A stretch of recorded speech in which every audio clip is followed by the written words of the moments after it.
There was a brief period of time that I lived alone, when I freshly moved out of my parents' house and before I met my girlfriend and she moved in. I lived in a small one-bedroom apartment in the downstairs of someone else's house. I spent a lot of time alone during this period of my life besides when I was at school or work, so I spent a lot of my time watching movies. Specifically, I liked watching scary movies pretty often. Even as an at-the-time 21-year-old guy, I still would be a little spooked trying to sleep after watching a scary movie, especially living alone in that apartment. Every time I did, I would look around the room. At a few points, I would even turn the bedside lamp on just to check around the room. The tenant upstairs wasn't home that night as his car wasn't in the driveway, so the sounds I was hearing couldn't have been footsteps upstairs or anything like that. My nerves were really starting to set in at one point because I just kept hearing noises and, to be honest, I couldn't tell from where in the house they were coming from. I got up to head over to the door of the bedroom and opened it. Outside of my bedroom was a very narrow hallway which had a door to the bathroom, and then at the end of the hallway opened up to the living room. At the end of this hallway, though, like a scene right out of the movie I had watched not even an hour earlier, there was someone standing at the far end of the hallway right by the kitchen. The moonlight from outside coming into the bedroom windows and the windows in the living room was enough to see her, this woman, looking right back at me. She started to walk backwards while still facing me. I didn't care, though. I still screamed and backed into my room before slamming the door shut and locking it. She didn't come running over and pounding on the door or anything like that. Instead, I heard running up the half flight of stairs to the exit of my apartment, and then the door slammed shut. I was frozen in shock for at least 10 minutes before I felt okay to take my phone and leave the bedroom to check the apartment. It didn't take long. It was a small apartment with not many hiding places. It was empty. I rushed to lock the door, wondering who that could have been and how they got in. I didn't call the police. I couldn't tell you why. But the next day, I called the landlord and told him about it. He made a phone call to the upstairs tenant, and what I learned shocked me. The woman that broke into my apartment was an ex-lover of the man who lived upstairs, a crazy one at that. After finding his address somehow, she broke into the wrong part of the house, my apartment.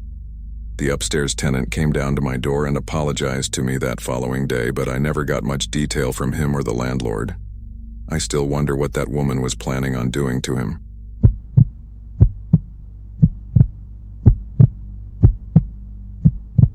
My name is Nicholas, currently a freshman at Syracuse University, which doesn't exactly sit in the safest area. I just went through a breakup with my first girlfriend, so I started getting back into the online dating scene. I was using that Hinge when I found some blonde girl named Stephanie who I really connected with. She also went to Syracuse. We both liked to read, go to the movies. We even had the same sense of humor. I suggested we go on a movie date, and she said she'd love to. She told me to meet her at some specific point near campus and she'd pick me up. So, around 9 o'clock, I waited on some corner of a normal neighborhood block, waiting for Stephanie. She asked me to share my location with her, and so I did. A few minutes later, I saw a car turn down the street and start approaching me. Then it stopped in front of me and the driver rolled down the window. It wasn't Stephanie, though, but some old random guy. He asked what I was doing alone out here, which was insanely weird. First of all, that I said I was waiting for someone. He asked if I was waiting for Stephanie, and I said, yeah. How'd you know? He said he was Stephanie's father and told me to hop in so he could give me a ride to her. I took a good look at him, and he looked a little old to be her father, to be honest. I'm no idiot when it comes to sketchy situations, so I said in a firm voice, "Why didn't you tell me you'd be picking me up?" He claimed he didn't trust a random guy meeting up with his daughter and wanted to meet me first.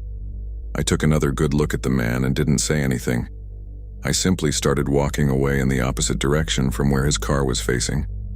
He started yelling, "Hey, hey," sounding surprised that I was just walking away like that. But I've heard way too many kidnapping stories to know where this could potentially go. I heard the guy's car moving and I turned to make sure he wasn't doing a U-turn to follow me. I breathed a sigh of relief when he drove straight and turned left out of sight. I continued walking down the block towards campus. I got to the corner of the block. I was just about to make a turn when I noticed what I was pretty sure to be the same car the man was driving, just parked on the side of the road with the lights shut off. I briefly tried looking into the window as I passed, but the glass was tinted. I tried not making it obvious that I was suspicious and continued walking. I got a text from the so-called Stephanie person saying, "Why didn't you get in the car with my dad?" I ignored the text and continued walking. I kept looking back to see if the car would move. When he got to an intersection in the road, I turned right and then full-on booked it in the direction of campus. Surprisingly, I wasn't followed. I made it back to campus out of breath, started walking to my dorm building. I felt like I heard footsteps following me, though I thought maybe I was being paranoid. When I heard a piece of broken glass being kicked by someone's shoe, I knew I was being tailed. I made a point of ducking down behind a van and stopping to give me time to listen for where the footsteps were coming. They were a few cars away from me. I remembered I never stopped sharing my location with Stephanie, or should I say that man. I saw him. He was that old man. He was approaching from between two cars across from me. He yelled something that I didn't fully understand, but it sounded like he said, "Come back and I'll take you to her." He had to be like 60-something. There's no way he would catch me if I sprinted. I lost him easily when I ran and made it back to my dorm room. My roommate wasn't there, so I had no one to talk to about it. But when I laid in my bed, I got another text from that man, and it was shocking. He said, "You a little piece of shit. You're lucky you got away. I would have strangled your ugly ass." I still have the screenshot. I replied saying, "Thanks for the threat. It's going straight to the police." And I blocked his number. I still have the conversation saved as evidence, and I plan on going to the police with it eventually. Hopefully they are able to do something about it.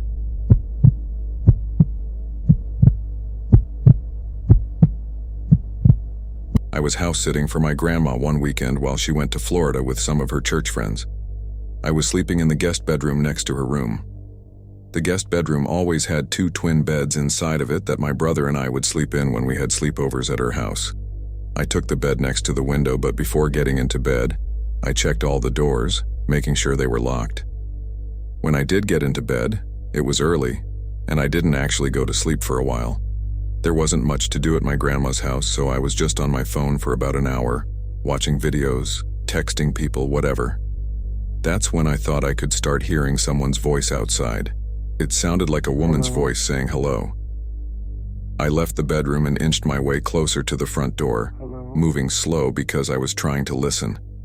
It was a woman's voice just going hello like every 10 seconds. Hello? As I got closer to the front door, I realized that's where it seemed to be coming from. My grandma's door doesn't have a peephole, but the windows in her dining room gave a clear view of the front porch, so I went over to that window to attempt to get a view of who was out there. I tried peeking my head in between the plastic blinds without making it obvious, but I guess I didn't do a good job of that because when I looked, I did see a woman on my grandma's stoop, and she was looking right at me as if she knew I was going to be looking through those blinds.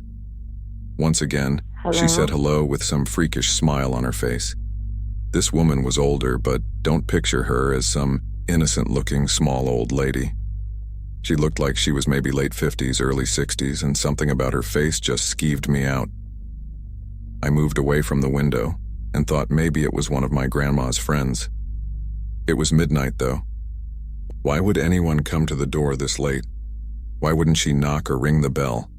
Why was she just standing out there going hello over and over? I was genuinely unsettled. I just went back to the guest bedroom and shut the door. Now with the door shut, as opposed to before, and I couldn't hear that woman anymore. Maybe she just decided to leave.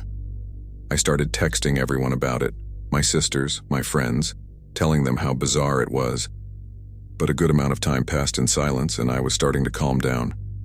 My sisters were telling me to call Grandma, but there was a 0% chance she was awake, and she barely ever even checked her cell phone anyway. Just like that, something broke the silence, a banging at the window.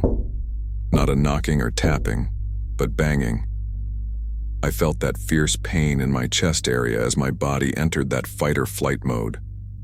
Shortly after the banging stopped, I heard that familiar voice say hello. Hello? With that boost of adrenaline, I guess I had the extra confidence to grab the blinds and push them up. There I was, face to face with this horrifying older lady, with only a thin layer of glass between us. I screamed at her smiling, gross face, "I'm calling the cops!" I pulled the blind back down and ran back outside to the living room. I looked around the house, then ran upstairs to lock myself into the upstairs guest bedroom. I didn't want to actually call the cops. I don't know why. I wanted to just wait it out. I crawled into the bed in the upstairs guest bedroom and tucked myself under the covers. A couple of hours later, I was still awake, and I finally, only then, went back downstairs to look outside each window. That freaky old lady seemed to be gone. The next morning, I called my grandma and told her what happened. She started yelling into the phone, clearly panicking and distressed. She told me how a few days earlier she was being watched in the grocery store by some woman about 10 years younger than her, who just kept smiling at her for no reason. I told her to calm down. I didn't entirely know whether to correlate the two or not. But when we eventually got off the phone with each other, I did have to give it a second thought. My grandma is 75. She has lost a bit of her wits, so I do have to take some of the things she says with a grain of salt. But the way she yelled into the phone about the woman in the store really gave me the chills. I still wonder if it could have been the same person.